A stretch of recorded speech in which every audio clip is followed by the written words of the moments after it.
Live, where news comes first. This is WECT News. Good evening, everyone. Thanks for joining us. I'm Frances Weller. And I'm John Evans. Red light cameras are a staple at some of Wilmington's busiest intersections. There's more than a dozen of them around the city. But we're learning tonight that the city's controversial camera program could soon come to an end. WECT's Connor Smith talking with council members today about those cameras. Connor, you're hearing the debate about those cameras could start next week. Fran, Wilmington City Council has its first budget meeting next Thursday. And what item we do expect to see on the agenda then? The contract for the Safe Light program, which expires in June. You've seen the cameras and maybe even the $50 fine while driving in Wilmington. But soon the cameras themselves could get the red light. I think it's time to move on. Councilmember Luke Waddell leading the push. He says the city lost $300,000 on the red light camera program last year. However, 90% of the money it makes goes to New Hanover County schools. David Joyner says he's also on board with hitting the brakes.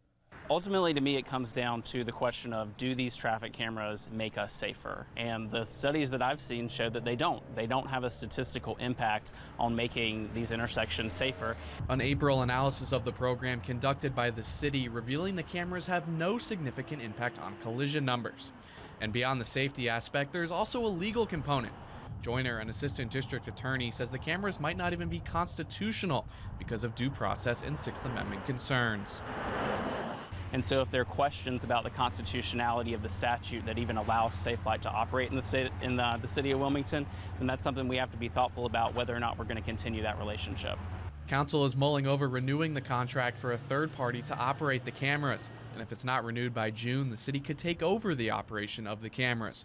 I'm told this could help the Wilmington Police Department. Lieutenant Greg Willett tells us the cameras definitely help them investigate collisions. Waddell says he's open to the idea, but for now, he's focused on ending the contract. We're the last city in the state of North Carolina to institute a red light camera program. It seems like a no-brainer that it's time to get rid of this program and move forward.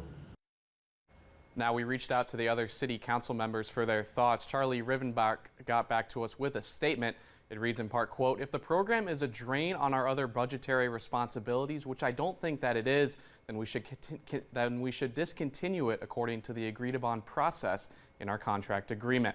It is my opinion that the system is needed now more than ever before due to the tremendous increase in local traffic." And guys, remember, these are just preliminary conversations. There's still 4 more budget meetings after next week before a final decision is made. Connor Smith, WECT News.